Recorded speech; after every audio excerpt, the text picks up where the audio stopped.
Good day, everyone. So welcome to our first lecture on the subject Purposive Communication. I am Dr. Norberto M. Matano, and I will be your class facilitator for the subject. To begin with,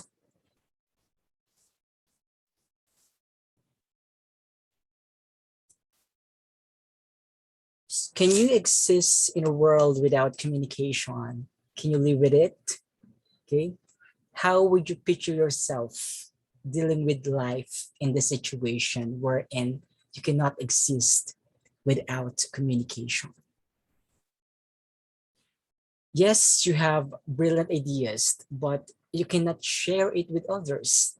You have an intense desire to achieve something, but you cannot verbalize your desire because you lack the power of communication.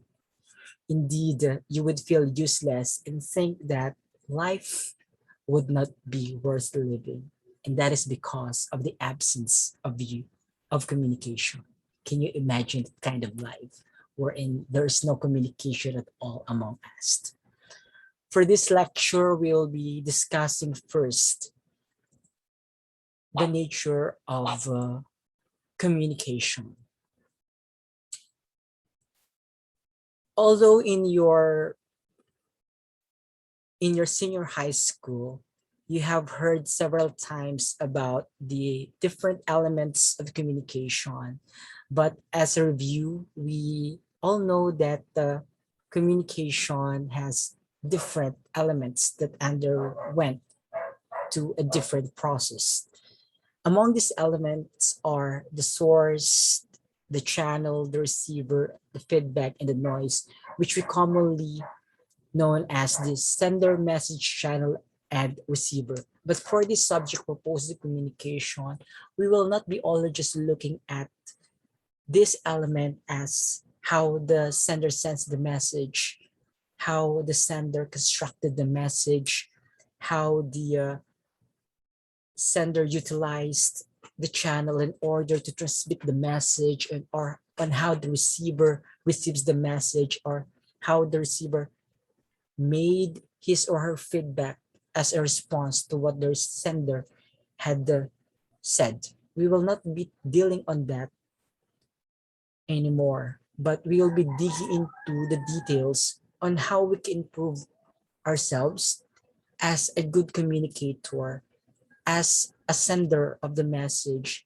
as the receiver of the message. So we have to look into that kind of aspect in order for us to become an effective communicator. So that is the sole purpose or the sole content or concept of purposive communication. From the term itself, purposive. How are you going to use communication purposively? So with this basic model, we say that communication begins from the source, and then the sender or the source is constructing a message and then transmitting that to certain channels, such as it could be through a sound wave, just like in a face-to-face communication, or it could be through the use of communication technologies such as laptop, tablet, telephone, or cell phone, or it could be in form of a black and white like the paper, through letters, memorandum. Okay, and we now have the receiver. The responses of the receivers are gathered through feedback, which is either positive or favorable to us, or it could be negative or unfavorable to us, depending on how the sources or the source of information interpret the message, or how the receiver of the information interpret the message based on his or her field of knowledge. And so as the communication process takes place, there is an exchange or switch of roles from time to time between the speaker and the listener. Now, with that kind of process, how are you going to communicate effectively as a sender and as a receiver? That can be dig into more details as we go through with the lecture, or as we go through with the subject itself. Communication, therefore, is a part and parcel of our life. As a social being, of course, you love to talk, to survive, um, to form social bonds, to help others, and to know to manage how others perceive you, etc. Indeed, you cannot simply afford to let a day pass without communicating with anyone, because your nature requires you to communicate with your fellow human beings. It is human nature. It's part of our existence as a human being that we communicate, because as what Paul Watzlawick said, you cannot not communicate without communication. And with that being said, in relation to these statement that we cannot not communicate without communication, what then is the importance of communication? As I mentioned to you a while ago, that elements of communication is not just an element. There's certain responsible things that you as a communicator must possess. Now, the importance of communication is that it is the key to progress and advancement in continuing to learn things. Again, to learn things in more accurately and effectively.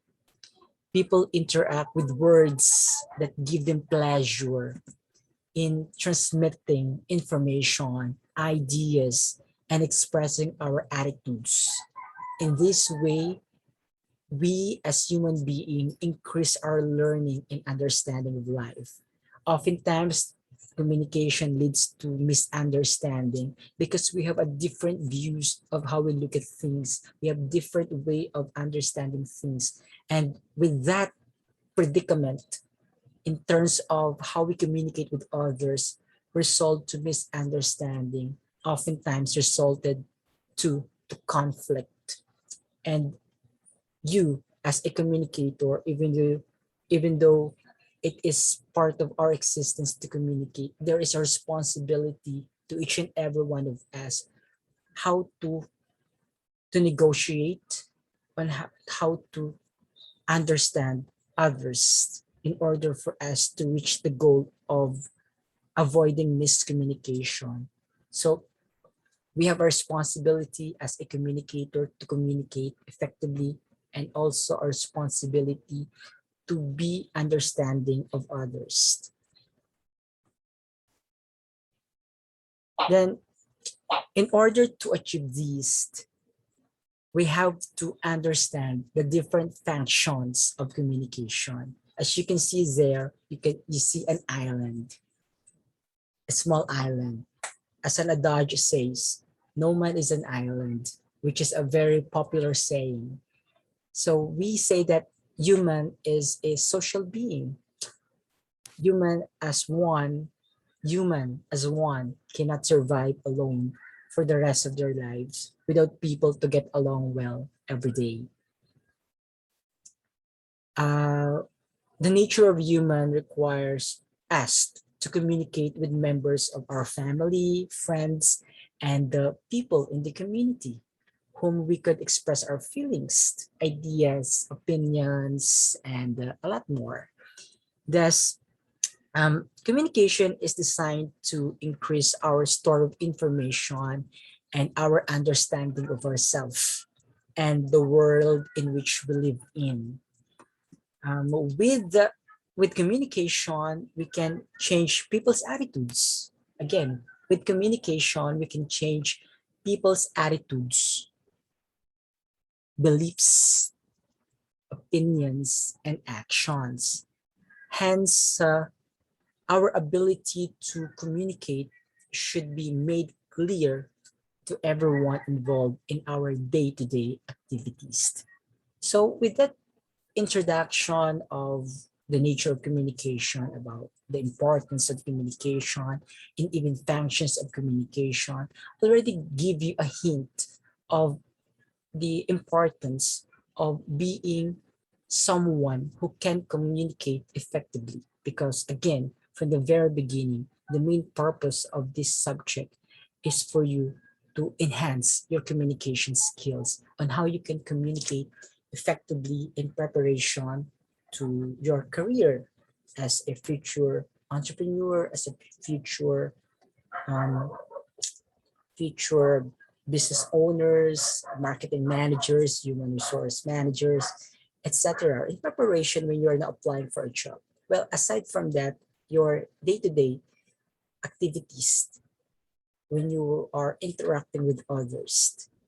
Okay, so that's the essence of this subject. That's the purpose of this subject. Then the next we have the different functions of communication. So these are information function, command or instructive function, influence or persuasive function, then the integrative function. So how do these four differ? So when we talk of information function, it is the basic requirement of adapting and adjusting oneself to the environment that is involved with information. There must be some information about what is going on in the environment, which concerns the people.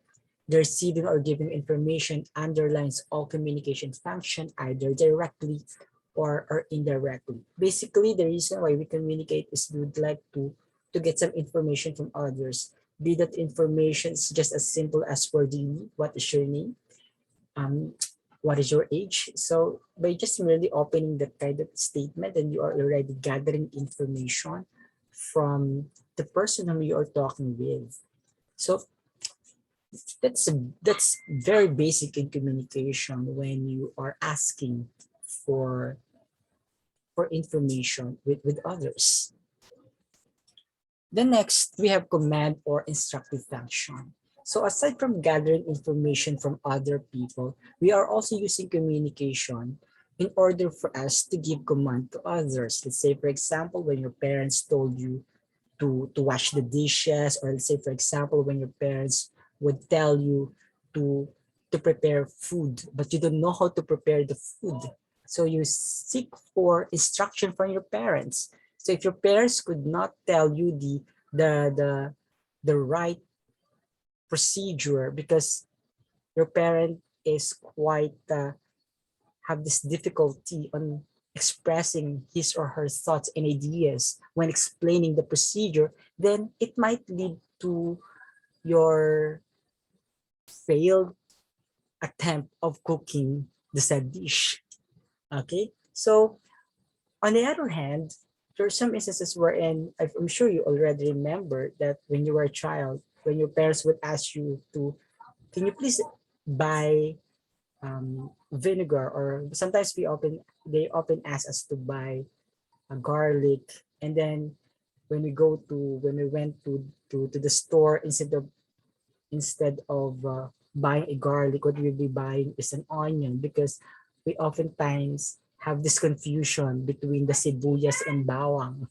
Even I has this confusion between sibuyas and bawang. So whenever someone told me to buy bawang, I always thinking of boy bawang, the chichirya, in order for me to avoid confusion between bawang and onions. And again, if there is a confusion on your part, that already leads to miscommunication. So that very basic giving of instruction when your parents would ask you to buy a scene, and then in return, pagbalik mo, what you bought was a sugar.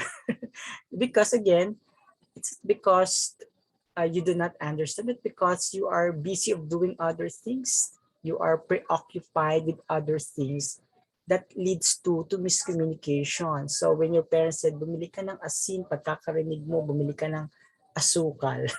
Okay? So sometimes, because you do not pay attention to what your parents are telling you, the instruction of your parents, iba ang nabibili mo.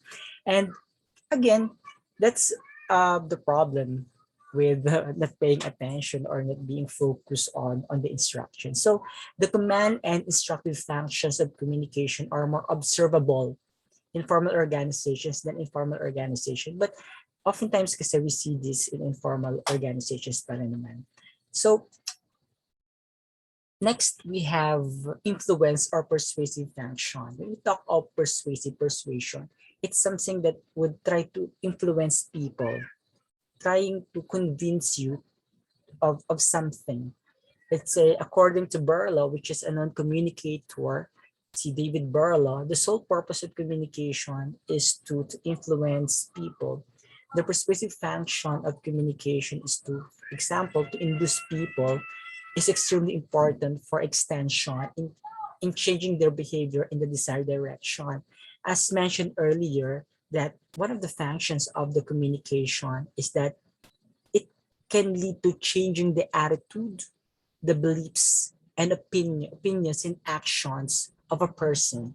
And that it's because of the function of the communication to influence or persuade others. So let's say, for example, during the election, when the um, when the candidate would give you some flowery words about their promises that they would do this, that they would do this and they would do that. They give you a lot of promises in order for them to convince you to vote for them. And that's an example of persuasive communication or persuasive function of communication. When you are watching television and then there are a lot of advertisements. Advertisement alone is a form of persuasive function of a communication because the main purpose of these advertisements, TV advertisement, radio advertisements, or even the billboards, is to convince you to purchase the product, to change your behavior of purchasing the product.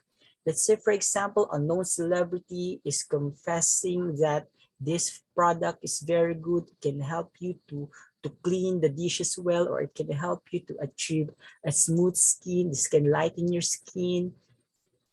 Because you see that for the person herself or himself, na ang ganda nga ng kanyang complexion, ang ganda nga ng pagkakahugas, malinis. So with that testimony of the person in the advertisement, we are convinced. And that effect is an example of persuasive communication or persuasive function of communication when they're trying to convince you. Then we have the integrated or integrative function. So a major function of communication is integration or of continuously offsetting any disintegration at the interpersonal or at the organizational level. This helps in maintaining individual, societal, or organization stability and identity. Sabi nga natin that one of the importance of communication is for us to connect with one another.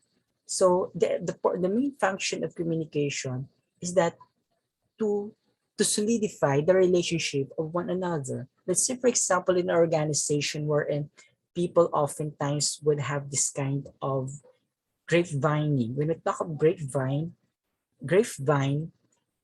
people would disseminate gossip among the members of the organization, which might often lead to misunderstanding and may result to division of the people in that organization.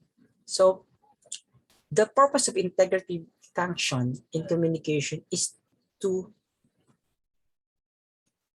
help each and everyone in the organization to be of to be relevant to one another, to help each other, to connect with each other, to for them to avoid conflict in an organization.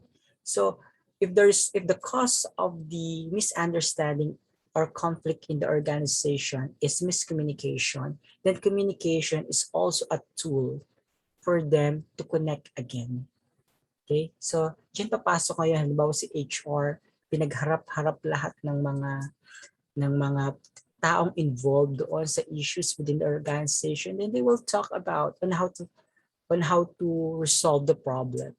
So that is on how to resolve issue or conflict within the organization.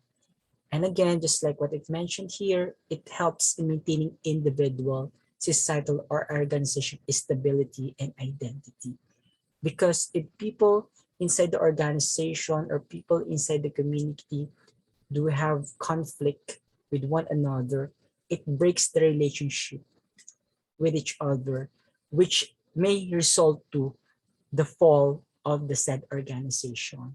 So masisira at masisira ang organization kapag mayroong miscommunication within the organization. And again, that in order to solve that, communication should be used. Proper communication should be used to achieve the said uh, purpose of integrative function of communication. The next, we have the purposes of communication. So every oral or written communication material serves certain purposes to achieve depending on the speaker or writer's intention. So they are as follows. To inform, so the speaker provides the listener facts, data, or a body of knowledge, or to offer the listeners information. To enlighten, the speaker offers a clear explanation of a certain topic by clarifying points of difficulty. Then to persuade, the speaker appeals to his listeners' feelings and emotions to gain support. To entertain, the speaker aims to amuse his listener by providing cheer, which may lead to hilarity or being hilarious. To give praise, the speaker's motive is to commend the listener for laudable acts of accomplishments done by the listener. And that would be all. So you have filled in again your bean with Sir Batch Learning Bean. And thank you very much for listening.